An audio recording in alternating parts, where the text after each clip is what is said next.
हम सब लोगों को अपने जीवन में बहुत बहुत डिफरेंट डिफरेंट फील्ड्स में हेल्प की ज़रूरत होती है, मदद की ज़रूरत होती है। उस चीज़ के लिए जब हम किसी अपने एक फ्रेंड के पास जाते हैं, दो के पास जाते हैं, तीन के पास जाते हैं, चार के पास जाते हैं, ऐसे करते करते जब हम आठ नौ दोस्तों के साथ अप्रोच करते हैं, उनसे मदद के लिए गुहार करते हैं, तब जाके कोई एक या दो दोस्त हमारी मदद करता है।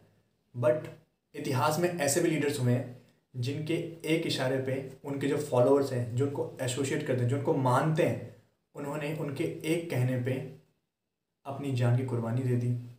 उनके कहने पे जो उन्होंने कहा वो कर दिया, उनके कहने पे मूवमेंट्स में जुड़ गए। ऐसे एक लीडर थे महात्मा गांधी, हमारे राष्ट्रपिता, जिनको केवल हिंदुस्तानी नहीं पूरा विश्व एक बहुत बड़ा लीडर्स के रूप में मानता है, जानता है।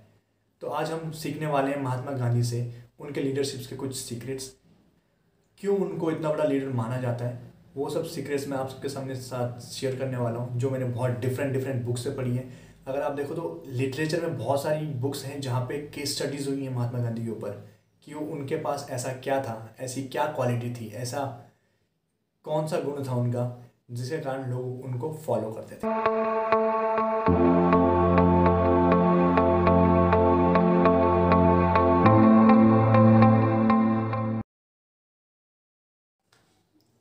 नमस्कार, मैं नवजोत जोशी।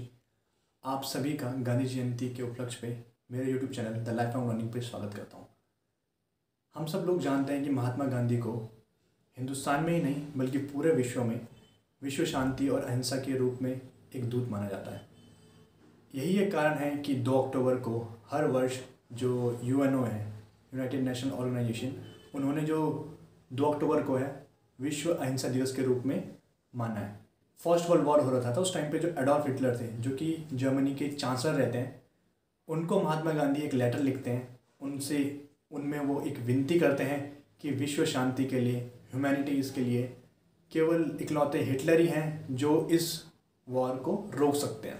महात्मा गांधी के 2 प्रिंसिपल्स, सत्य और अहिंसा, ये दोनों ऐसे प्रिंसिपल रहे हैं जिनके कारण उनको पूरे वर्ल्ड में बहुत बड़ा लीडर्स के रूप में माना जाता है। इवन अगर आप लिटरेचर में देखो या फिर बहुत सारे टेक्स्ट में देखो, जितनी भी बुक्स हैं, बहुत सारी बुक्स में महात्मा गांधी का जो लीडरशिप क्वालिटीज़ हैं उनके बारे में बहुत ही ज़्यादा वर्णन किया गया है। तो उन्हीं चीज़ों को मैं आप लोगों के सामने प्रेजेंट करना चाहता हूँ। तो फर्स्ट थिंग जो चाहिए, बिलीव इन योर सेल्फ। पहले आपको अपने पे खुद भरोसा होना चाहिए। जो महात्मा गांधी जब 1915 में पहली बार हिंदुस्तान में आए थे, तो उस टाइम पे उनके पास ना तो मसल पावर थी, ना ही उनके पास पॉलिटिकल पावर थी, ना ही उनके पास इकोनॉमिकल पावर थी, और ना ही उनके पास उतना नेम और फेम था कि जिसके कारण उनका इन्फ्लुएंस इतना ज़्यादा रहे। बट उनके पास एक चीज़ थी, वो थी उनकी विल पावर और उनका बिलीव इन देयर सेल्फ। 1919 में जलियांवाला बाग जो हत्याकांड हुआ था, उसके बाद उन्होंने नॉन कॉपरेशन मूवमेंट निकाला। उस नॉन कॉपरेशन मूवमेंट्स में लाखों लोगों ने उनका साथ दिया। हज़ारों जो लीडर्स थे, डिफरेंट डिफरेंट फार्मर्स लीडर हो गए, और आपके जितने भी मजदूर लीडर्स हो गए, गांव के लोग, जितने भी अदर पॉलिटिकल पार्टीज़ थी उस टाइम की, उन्होंने सब ने उनका साथ सपोर्ट किया। तो सेकंड क्वालिटी जो महात्मा गांधी की रहती है कि पहले इस्तेमाल करें, फिर विश्वास करें, फिर उस चीज़ का प्रचार करें। तो जैसे मैंने आपको पहले बताया कि पहले 2 साल महात्मा गांधी ने पूरा जो इंडिया था उनको उन्होंने ऑब्जर्व किया कि कहाँ पे कौन सी प्रॉब्लम है। फिर उसके बाद उन्होंने खुद से उन प्रॉब्लम्स को सॉल्यूशन करना स्टार्ट किया। खुद से उन्होंने खादी का इस्तेमाल करना स्टार्ट किया। खुद से उन्होंने पहले अंग्रेज़ों के जो वस्त्र रहते हैं, उनके जो सामग्री रहती है, उन सबका उन्होंने खुद से बहिष्कार करना स्टार्ट किया। खुद से उन्होंने स्वदेशी को अपनाना स्टार्ट किया। खुद से उन्होंने चरखा, कपास उगाना और सूती के कपड़े पहनना, ये सब चीज़ें स्टार्ट की उन्होंने खुद से। जब आप कोई चीज़ खुद से करते हैं तो आपको पता होता है कि उस चीज़ को करने में क्या क्या चैलेंजेस आने वाले हैं। अगर एक लीडर, अगर किसी कंपनी का कोई लीडर है या कोई मैनेजर है, अगर वो खुद से नहीं जानता कि क्या प्रॉब्लम्स उसके सबॉर्डिनेट्स को आने वाली है, क्या प्रॉब्लम्स उसके जो फॉलोअर्स हैं उनको आने वाली है, तो वो उनके प्रॉब्लम्स, चैलेंजेस को समझ नहीं पाएगा। जो वो एक रिलेशन होता है, वो ट्रस्ट होता है, वो बिल्डअप नहीं हो पाएगा। अगर आपने खुद वो चीज़ नहीं करी है, आप उसको बेहतर एक्सप्रेस नहीं कर पाएंगे। अगर आप किसी चीज़ का प्रचार कर रहे हो तो आपके अंदर कॉन्फिडेंस तभी आएगा जब आपने उस चीज़ को खुद से महसूस किया होगा। इस चीज़ का एग्जांपल देना चाहूँगा। जैसे मतलब मैं खुद साइकिलिंग करता हूँ, तो मुझे कोई रात को 2 बजे भी आके बोलेगा कि आपको एक मार्केटिंग करना है साइकिलिंग का, तो मैं रेडी हूँ, मैं कर लूँगा उस चीज़ को, किसी भी टाइम कर लूँगा। बट अगर मैंने साइकिलिंग खुद नहीं करी है, अगर मुझे कोई आगे BMW का एग्जांपल देखिए, BMW का आपको करना है, मार्केटिंग करनी है, और वो मुझे अगर 1 महीने तक पूरी प्रॉपर ट्रेनिंग भी देगा कि आपको ऐसे बोलना है, ये बोलना है, ये करना है, मैं उस चीज़ को नहीं कर पाऊंगा। क्यों? क्योंकि मैंने उस चीज़ को खुद कभी इस्तेमाल नहीं किया है, खुद कभी उस चीज़ को एक्सपीरियंस नहीं किया है, खुद कभी उस चीज़ को महसूस नहीं किया है। तो पहले अगर आप किसी भी चीज़ को कर रहे हो, लीडर के लिए बहुत ज़रूरी है कि आप पहले उस चीज़ को खुद इस्तेमाल करो, खुद एक्सपीरियंस करो, खुद फील करो, देन उस चीज़ को एक्सप्रेस करो औरों को बताओ कि हाँ ये चीज़। तीसरा प्रिंसिपल जो है वो है परसिस्टेंस एंड बाउंस बैक। अगर हम देखें, महात्मा गांधी जब 45 साल की उम्र में थे तो उस टाइम पे 1915 में हिंदुस्तान आए थे, और भारत को जो आज़ादी मिली है वो 1947 में मिली है।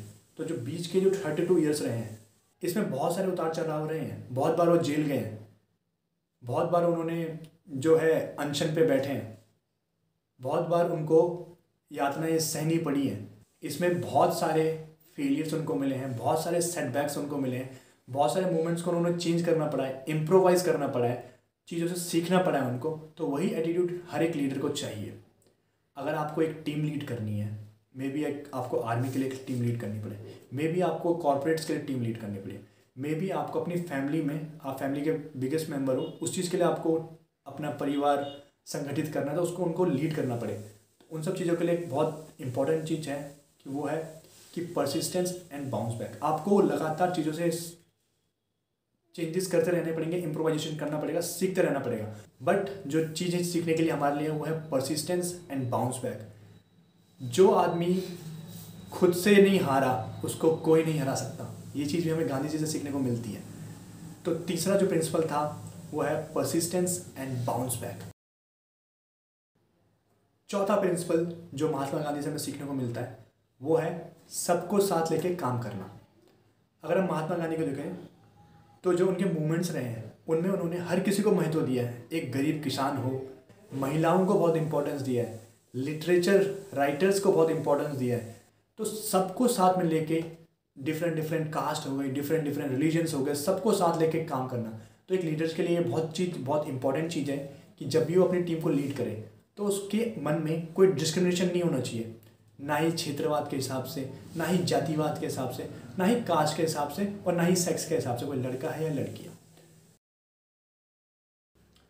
पांचवी क्वालिटी जो एक लीडर में होनी चाहिए वो है कि leaders don't compete, they collaborate.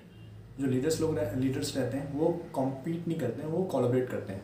जैसे महात्मा गांधी की एग्जांपल लें तो उन्होंने जो बहुत सारे डिफरेंट लीडर्स रहते हैं इंडिया के, जैसे कोई किसान लीडर है, या फिर कोई स्टूडेंट्स लीडर है, या फिर कोई किसी स्टेट का लीडर है, कोई आदिवासी लीडर है, कोई रिलीजियस लीडर है, इन सब को उन्होंने, इनके साथ कंपटीशन नहीं किया, इन सब के साथ उन्होंने कोलैबोरेशन किया। जैसे बहुत सारे डिफरेंट लीडर्स हैं, उन सबके साथ उन्होंने जुड़ के काम किया, सबको साथ में मिल के काम किया। तो ये क्वालिटी है जो लीडर में बिल्कुल होनी चाहिए। महात्मा गांधी ने बहुत सारे लीडर्स के साथ कोलैबोरेशन किया, जैसे सरदार वल्लभ भाई पटेल हो गए, सुभाष चंद्र बोस हो गए, फिर बाबा भीमराव अंबेडकर हो गए, डॉक्टर राधाकृष्णन हो गए, राजेंद्र प्रसाद हो गए। तो बहुत सारे लीडर्स के साथ उन्होंने कोलैबोरेशन किया। उन्होंने कॉम्पीट नहीं किया उनके साथ, क्योंकि हम सबका लक्ष्य एक ही था, वो था आज़ादी। उम्मीद करूँगा आप सब लोगों को ये लेसन्स जो है महात्मा गांधी के जीवन से जो हमें सीखने को मिले हैं, बहुत सारे जो लीडरशिप स्किल्स हैं जो हमें सीखने को मिले हैं, कैसे हम अपनी लीडरशिप क्वालिटीज़ को इंक्रीज़ करें, कैसे उनको और इम्प्रूव करें, इन सब चीज़ों को आप अपनी लाइफ में इम्प्लीमेंट करोगे, इनको अपने अनुभव में लाओगे और एक अच्छे लीडर बनोगे। अगर आप लोगों को ये वीडियो अच्छी लगी हो तो इसको आगे शेयर करें। हम चाहते हैं कि हमारे देश में और भी बहुत सारे नौजवान लीडर्स बने, क्योंकि हमारे देश को बहुत सारे नए लीडर्स की ज़रूरत है। एंड जय हिंद, जय Bharat, happy Gandhi Jayanti and जय हिंद।